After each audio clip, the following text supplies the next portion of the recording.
que essa possibilidade é hoje mais real ou menos improvável ou menos impossível do que sempre foi? Não, eu penso que não. É muito difícil um entendimento, qualquer que seja a aritmética que, perante um cenário de maioria relativa, se possa neste momento conjugar. Um entendimento de Bloco Central parece-me neste momento muito pouco provável. Pedro Passos Coelho já começou a falar em cenários de eleições antecipadas, dando a entender que, se ganhar com maioria relativa, não procurará um entendimento com o Partido Socialista, embora tenha feito várias tentativas de lançar a escada, mas que me pareceram mais táticas do que sinceras. Do lado do Partido Socialista, António Costa já disse até que inviabilizaria o primeiro dos orçamentos de uma coligação se ela vencer, e depois a possibilidade de entendimento do Partido Socialista com os partidos à sua esquerda esbarram sempre contra aquilo que são convicções e princípios de que esses partidos não abdicarão. Jerónimo de Sousa teria os dias contados à frente do Partido Comunista se eventualmente se procurasse entender com o Partido Socialista, abrindo mão, por exemplo, daquilo que são as contrariedades das medidas de austeridade ou uma outra qualquer solução económica que está inscrita no programa do Partido Socialista. E não estamos a ver também o Partido Socialista agora, perante os mercados externos, perante a Comissão Europeia, a seguir aquilo que são ditames do Comitê Central do Partido Comunista ou daquilo que é a estratégia do Bloco de Esquerda. Portanto, eu diria que,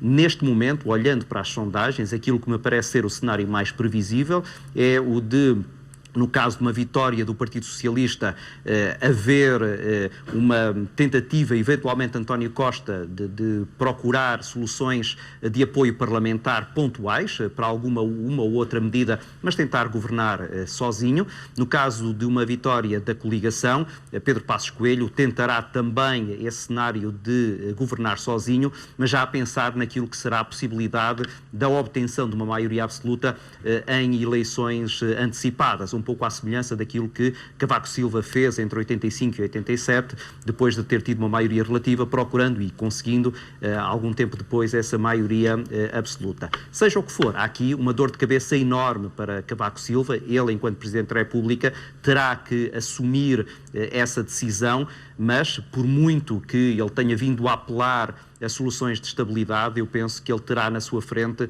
aquilo que será uma enorme instabilidade e um cenário de eleições pouco tempo depois destas eleições legislativas. Mesmo neste tal cenário da vitória da coligação, com um afastamento de António Costa e a vinda de um outro líder socialista que eventualmente pudesse ser um pouco mais permeável a entendimentos com a coligação. Junta-te à conversa do dia seguinte. Obrigado. E da governabilidade. Como é que tu analisas os vários cenários? Peço-te alguma capacidade de síntese. Eu acho que dificilmente os portugueses aceitarão ver no domingo à noite aparecer nos ecrãs das televisões um rosto como o rosto vencedor e, alguns dias depois, verem o Presidente da República eleger como Primeiro-Ministro um outro rosto, só porque, a partir de conjugações de números de deputados, possa ser criada uma outra maioria que não aquela que corresponde à vitória em votos na noite eleitoral. E, por isso, concordo há pouco com o João, quando ele dizia que haverá sempre um governo que muito provavelmente será minoritário, mas que tentará a estabilidade, a governação a partir dessa posição minoritária, com dificuldades para todas as possibilidades. Isto é, se o Partido Socialista ganhar com essa minoria, tentará lançar a escada à esquerda, mas deparará com uma esquerda que a qualquer momento lhe tirará o tapete e deixará António Costa muito desguarnecido na defesa das posições. Porque o argumento que ele agora está a invocar, de uma revista estrangeira, de um jornal, o Financial Times, de que o Partido Socialista é um partido moderado, que não preocupa os mercados externos, isso isso apenas é real se o Partido Socialista não procurar um ajustamento à esquerda, aliando-se ao Bloco de Esquerda ou ao Partido Comunista. Aí soarão certamente as campainhas de preocupação e António Costa, se eventualmente for primeiro-ministro nessa situação, não terá a vida fácil. No outro cenário, com Pedro Passos Coelho à frente de um governo minoritário, eu penso, olhando para as palavras que ele foi deixando, que ele eventualmente tentará essa solução de umas eleições antecipadas, onde, vitimizando-se, vai procurar a maioria absoluta.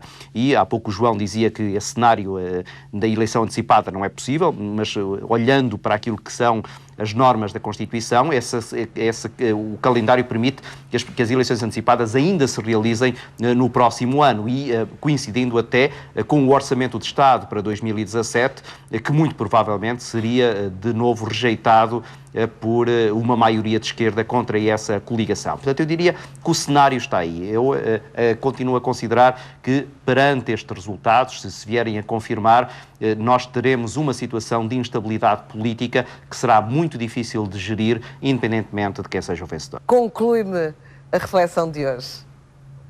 As campanhas que eu falava há pouco não são fantasmas, são taxas de juros que sobem e que dificultam a vida de qualquer governo que precisa exatamente desse dinheiro para pagar os salários à função pública, para pagar as pensões. E esse pode ser o problema que se coloca, e concordo com o João, isso não deve assustar os eleitores, concordo com o Carlos, isso não deve ser uma forma de dissuadir alguém que queira contrariar esta tendência governativa de votar nesses partidos. Tem que se perceber que depois tem que haver alguma capacidade de confrontação com aquilo que são os nossos credores relativamente a essa matéria. Mas aí sim, me parece que antes às eleições os partidos deveriam colocar isso em cima da mesa de forma muito clara, isto é, assumindo que não havendo uma maioria absoluta se podem entender e de que maneira é que se podem entender e que cedências é que eles estão dispostos a fazer. Percebendo isso, eu acho que também aí os eleitores mais facilmente poderiam depositar o seu voto.